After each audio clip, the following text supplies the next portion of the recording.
ಅತ್ತ DK. Shivakumar foreign trip ಹೋಗ್ತಾ ಇದ್ದ ಹಾಗೇನೆ ರಾಜ್ಯದಲ್ಲಿ ಡಿನ್ನರ್ ಪಾಲಿಟಿಕ್ಸ್ ಗರಿಗೆದರಿದೆ.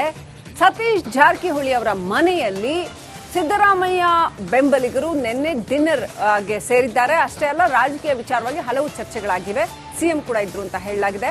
ಹಲವು ಮಹತ್ವದ ಚರ್ಚೆಗಳು ಅಲ್ಲಿ ನಡೆದಿವೆ ಅಂತ ಹೇಳಲಾಗಿದೆ. ಏನೆಲ್ಲ ಆಯ್ತು, ನಾನು ಇನ್ನೂ 4 ವರ್ಷ ನಾನೇ ಅಧಿಕಾರದಲ್ಲಿ ಇರ್ತೀನಿ ಅಂತ ಸಿದ್ದರಾಮಯ್ಯ ಹೇಳಿದ್ದಾರೆ ಅನ್ನುವಂಥದ್ದು ಕೂಡ ಕೇಳಿ ಬಂತು. ಹಾಗಾದ್ರೆ ಡಿ.ಕೆ. ಶಿವಕುಮಾರ್ಗೆ ಸಿಎಂ ಪಟ್ಟ ಇಲ್ವಾ? ಏನಾಗುತ್ತೆ ರಾಜ್ಯ ರಾಜಕಾರಣದಲ್ಲಿ? ಡೀಟೇಲ್ಸ್ ನಿಮ್ಮ ಮುಂದೆ.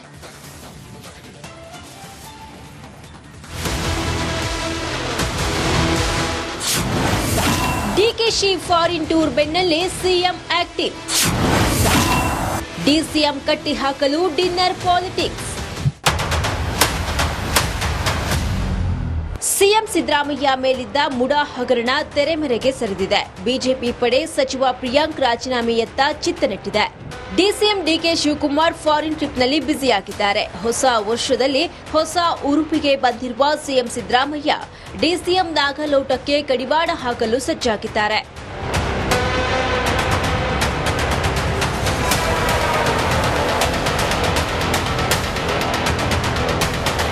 ನಿನ್ನೆ ಸಂಜೆ ರಾಜ್ಯಕ್ಕೆ ಬಸ್ ಟಿಕೆಟ್ ದರ ಏರಿಕೆಯ ಶಾಕ್ ನೀಡಿದ ಸಿಎಂ ಸಿದ್ದರಾಮಯ್ಯ ರಾತ್ರಿ ಡಿನ್ನರ್ ಪಾಲಿಟಿಕ್ಸ್ನಲ್ಲಿ ಬ್ಯುಸಿಯಾಗಿದ್ರು. ಬೆಳಗಾವಿ ಸಾಹುಕಾರ್ ಮನೆಯಲ್ಲಿ ಸಭೆ ಸೇರಿದ್ದ ಸಿಎಂ ಆಪ್ತ ಸಚಿವರು ಗೃಹ ಇಲಾಖೆ ಮತ್ತು ಬೆಳಗಾವಿ ರಾಜಕೀಯದಲ್ಲಿ ಡಿಕೆಶಿ ಹಸ್ತಕ್ಷೇಪದ ಬಗ್ಗೆ ಚರ್ಚೆಯನ್ನು ನಡೆಸಿದರು.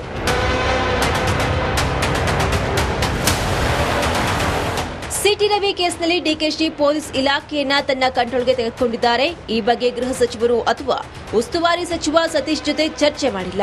ಇದು ಸರಿಯಾದ ನಡೆ ಅಲ್ಲ ಅನ್ನೋದು ಸಚಿವರ ಸಿಟ್ಟಿಗೆ ಕಾರಣವಾಗಿದೆ.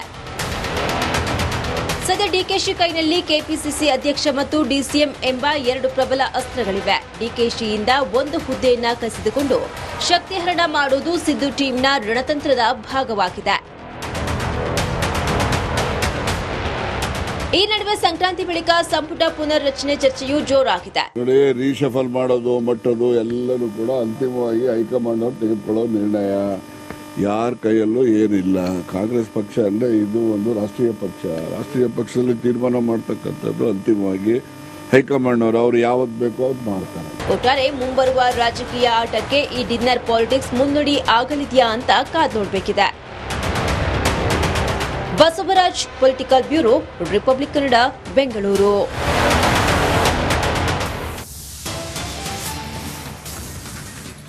ಡಿಕೆಶಿ ಅಧಿಕಾರ ಹಂಚಿಕೆ ಹೇಳಿಕೆಗೆ ಕೌಂಟರ್. ಸಿಎಂ ಹಾಗೂ ಆಪ್ತ ಸಚಿವರು ಸಭೆ ಮಾಡಿ ಕೌಂಟರ್ ಕೊಟ್ಟಿದ್ದಾರೆ ಅಂತ ಹೇಳಲಾಗಿದೆ. ಮುಂದೆಯೂ ಸಿಎಂ ಆಗಿ ಸಿದ್ದು ಮುಂದುವರಿಯಬೇಕು ಅಂತ ಸಿದ್ದು ಬಣದ ಇತರೆ ನಾಯಕರು ಹೇಳ್ತಾ ಇದ್ದಾರೆ. ಸಭೆ ಮಾಡಿ ಶಕ್ತಿ ಪ್ರದರ್ಶನ ಮಾಡಿದ್ರ ಹಾಗಾದ್ರೆ ಸಿಎಂ ಟೀಮ್ ಅನ್ನೋಂಥ ಪ್ರಶ್ನೆ. ಡಿಸಿಎಂ ಡಿ.ಕೆ. ಶಿವಕುಮಾರ್ಗೆ ಇದು ಪರೋಕ್ಷ ಸಂದೇಶ ರವಾನೆ ಮಾಡ್ದಂಗ ಆಯ್ತಾ? ಅಗತ್ಯ ಬಿದ್ದರೆ ಶಾಸಕರ ಮೂಲಕ ಶಕ್ತಿ ಪ್ರದರ್ಶನ ಮಾಡ್ತೀವಿ ಅಂತ ತೀರ್ಮಾನ ಮಾಡಲಾಗಿದೆ ಅಂತ ಹೇಳಲಾಗಿದೆ. ಮುಂದೆ ಸಿಎಂ ಬದಲಾವಣೆ ಬಗ್ಗೆ ಚರ್ಚೆ ಬಂದ್ರೆ ಸಿದ್ದರಾಮಯ್ಯ ಅಂಡ್ ಟೀಮ್ ಶಕ್ತಿ ಪ್ರದರ್ಶನ ಮಾಡುತ್ತೆ ಅಂತ ಹೇಳಲಾಗಿದೆ. ಶಿವಕುಮಾರ್ ಬದಲಾದ್ರೆ ಹಿಂದದವರೇ ಯಾರೋ ಮುಖ್ಯಮಂತ್ರಿ ಆಗ್ಬೇಕು ಅನ್ನೋ ಡಿಮ್ಯಾಂಡ್ ಇದೆ ಅಂತ. ಆ ಪ್ರಶ್ನೆ ಇಲ್ವೇ ಇಲ್ವಲ್ಲ. 5 ವರ್ಷ ಸಿದ್ದರಾಮಯ್ಯ ಅವರು ಮುಖ್ಯಮಂತ್ರಿ ಆಗಿದ್ದಾರೆ, ಮುಂದುವರಿತಾರೆ. ಎಂಟ್ರಿ ಆಗಿ ಏನೋ ಬದಲಾವಣೆ ಮಾಡುತ್ತಾ ಅಂತ ಸರ್? ಹೈಕಮಾಂಡ್ ವಿಷಯ ನನಗೆ ಗೊತ್ತಿಲ್ಲ. ಬಟ್ ಸಿದ್ದರಾಮಯ್ಯ ಚೀಫ್ ಮಿನಿಸ್ಟರ್, ಈ will continue as chief minister. 5 ವರ್ಷ ನೀವು ಸಿದ್ದರಾಮಯ್ಯ ಅವ್ರ ಬೆಂಬಲಕ್ಕೆ ಇರ್ತೀರಿ. ಏನಕ್ಕೆ ಪದೇ ಅದನ್ನ ಕೇಳ್ತಿರಲ್ಲ? ಅದು ನಿಮ್ಮ ಹಂತದಲ್ಲಿ. ನಮ್ಮ ಹತ್ರ ಸಿಎಂ ಸಿದ್ದರಾಮಯ್ಯ ಮುಖ್ಯಮಂತ್ರಿ ಆಗಿದ್ದಾರೆ, ಅವ್ರು ಮುಂದುವರಿತಾರೆ. ಶಿವಕುಮಾರ್ ಅಧಿಕಾರದ ಒಪ್ಪಂದ ಆಗಿದೆ, ನಾನು ಆ ದಿನಕ್ಕೆ ಕಾಯ್ತಾ ಇದ್ದೀನಿ ಅಂತ ಅವ್ರು ಹೇಳಿದ್ರು ಸರ್. ಅದಾದ್ಮೇಲೆ ಮುಖ್ಯಮಂತ್ರಿಗಳು ನಮ್ಮ ಪಕ್ಷದ ಅಧ್ಯಕ್ಷರು, ಅವ್ರಿಗೆ ಹೆಚ್ಚು ಮಾಹಿತಿ ಇರ್ತದೆ. ನಾನು ಸಾಮಾನ್ಯ ಕಾರ್ಯಕರ್ತ, ನನ್ಗೇನು ಗೊತ್ತಿಲ್ಲ ಸರ್. ನಿನ್ನೇನಾರ ಮಾಹಿತಿ ಹಂಚ್ಕೊಂಡ್ರ ಮುಖ್ಯಮಂತ್ರಿಗಳು? ಆತರ ಮಾತುಕತೆ ಆಗಿಲ್ಲಪ್ಪ ಅಂತ ಏನಾರು ಹಂಚ್ಕೊಂಡ್ರ? ಯಾವ ಮಾತುಕತೆಗಳು, ಈ ತರದ ವಿಷಯಗಳು ನೀವು ಪ್ರಶ್ನೆ ಕೇಳೋ ಒಂದು ಮಾತು ಚರ್ಚೆ ಆಗಲಿಲ್ಲ. ಕೂಡಿದ್ವಿ. ನಮ್ಮ ಮನೆಗೆ ಅವ್ರು ಬಂದಾರ ಅಥವಾ ಬೇರೆ ಅವರು ಮನೆಗೆ ನಾವು ಹೋಗಿದ್ವಿ. ಇದೊಂದು ಮೊದಲು ಹೆಂಗ್ ಮಾಡ್ತಿದ್ದ ಸಿಸ್ಟಮ್ಗಳಲ್ಲಿ ಇದರಲ್ಲಿ ಏನಲ್ಲಿ ರಾಜಕೀಯವಾಗಿ ಅಥವಾ ಬೇರೆ ಅರ್ಥ ಕಲ್ಪಿಸೋದ ಅವಶ್ಯಕತೆ ಇಲ್ಲ.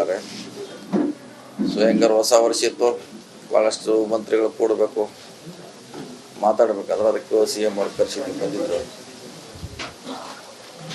ಸೊ ಅದರಲ್ಲಿ ವಿಶೇಷವಾಗಿ ಅಂತ ಮಾತು ಕೊಡೋದು ಏನಿಲ್ಲ ಅಂತ ನಮ್ಮ ಭಾವನೆ. ಅದ್ಯಾಂಗೆ ಯಾರು ಚೇಂಜ್ ಮಾಡ್ತಾರೆ ಅದು ನಮಗೆ ಗೊತ್ತಿಲ್ಲ. ಇಲ್ಲಿ ನಾವು ಕೂಡಿದ್ದು ಅಷ್ಟೇ ಕೂಡಿದ್ವಿ, ಚೇಂಜ್ ಆಗ್ತೈತಿ DCM CM ಅಂತದ ಆ ಪ್ರಶ್ನೆ ಬರೋದಲ್ರಲ್ಲಿ. ಅದೇ ಹೇಳಿದ್ರಲ್ಲ, ಈಗ ಅಲ್ಲಿ ಬಂದಾಗ ರಾಜಕೀಯ ಬಗ್ಗೆ ಸಂಘಟನೆ ಮುಂದಿನ 28ರಲ್ಲಿ ನಮ್ಮ ಸರ್ಕಾರ ಬರಬೇಕು, ಇವೆಲ್ಲ ಚರ್ಚೆ ಸ್ವಾಭಾವಿಕವಾಗಿ ಆಗ್ತಾವ, ಆಗೋಲ್ಲ ಅಂತ ಹೇಳಿಕ್ಕೆ ಆಗೋಲ್ಲ. ಎಲ್ಲಿ ಯಾರಿಗಾರಿಗೂ ಅಗ್ರಿಮೆಂಟ್ ಆಗಿ ನಮಗೆ ಗೊತ್ತಿಲ್ಲ, ನಮಗೂ ಅದ್ರ ಬಗ್ಗೆ ಐಡಿಯಾ ಎಲ್ಲ ಅಂತ ಹೇಳಿದ್ವಿ ಈಗಾಗಲೇ. ಅದರಿಂದ ನಮ್ಗೆ ಭಾಳ ದೂರ ಇದೀವಿ ನಾವು. ಅಲ್ಲಿ ಏನಾಗಿದೆ ಏನು.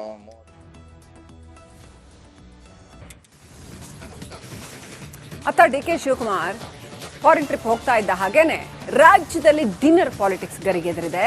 ಸತೀಶ್ ಜಾರಕಿಹೊಳಿ ಅವರ ಮನೆಯಲ್ಲಿ ಸಿದ್ದರಾಮಯ್ಯ ಬೆಂಬಲಿಗರು ನಿನ್ನೆ ಡಿನ್ನರ್ ಗೆ ಸೇರಿದ್ದಾರೆ. ಅಷ್ಟೇ ಅಲ್ಲ, ರಾಜಕೀಯ ವಿಚಾರವಾಗಿ ಹಲವು ಚರ್ಚೆಗಳಾಗಿವೆ. CM ಕೂಡ ಇದ್ರು ಅಂತ ಹೇಳಲಾಗಿದೆ. ಹಲವು ಮಹತ್ವದ ಚರ್ಚೆಗಳು ಅಲ್ಲಿ ನಡೆದಿವೆ ಅಂತ ಹೇಳಲಾಗಿದೆ. ಏನೆಲ್ಲ ಆಯ್ತು, ನಾನು ಇನ್ನೂ 4 ವರ್ಷ ನಾನೇ ಅಧಿಕಾರದಲ್ಲಿ ಇರ್ತೀನಿ ಅಂತ ಸಿದ್ದರಾಮಯ್ಯ ಹೇಳಿದ್ದಾರೆ ಅನ್ನುವಂಥದ್ದು ಕೂಡ ಕೇಳಿಬಂತು. ಹಾಗಾದ್ರೆ DK ಶಿವಕುಮಾರ್ಗೆ CM ಪಟ್ಟ ಇಲ್ವಾ? ಏನಾಗುತ್ತೆ ರಾಜ್ಯ ರಾಜಕಾರಣದಲ್ಲಿ? ಡೀಟೇಲ್ಸ್ ನಿಮ್ಮ ಮುಂದೆ.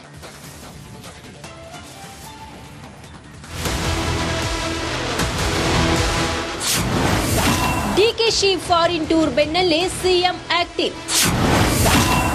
DCM ಕಟ್ಟಿ ಹಾಕಲು ಡಿನ್ನರ್ ಪಾಲಿಟಿಕ್ಸ್.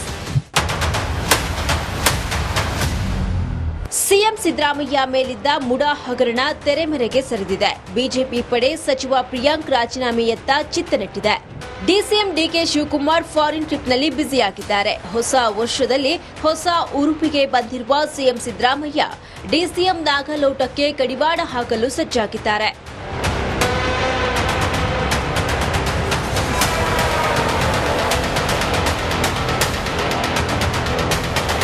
ನಿನ್ನೆ ಸಂಜೆ ರಾಜ್ಯಕ್ಕೆ ಬಸ್ ಟಿಕೆಟ್ ದರ ಏರಿಕೆಯ ಶಾಕ್ ನೀಡಿದ CM ಸಿದ್ದರಾಮಯ್ಯ ರಾತ್ರಿ ಡಿನ್ನರ್ ಪಾಲಿಟಿಕ್ಸ್ನಲ್ಲಿ ಬ್ಯುಸಿಯಾಗಿದ್ರು. ಬೆಳಗಾವಿ ಸಾಹುಕಾರ್ ಮನೆಯಲ್ಲಿ ಸಭೆ ಸೇರಿದ್ದ CM ಆಪ್ತ ಸಚಿವರು ಗೃಹ ಇಲಾಖೆ ಮತ್ತು ಬೆಳಗಾವಿ ರಾಜಕೀಯದಲ್ಲಿ ಡಿಕೆಶಿ ಹಸ್ತಕ್ಷೇಪದ ಬಗ್ಗೆ ಚರ್ಚೆಯನ್ನು ನಡೆಸಿದರು.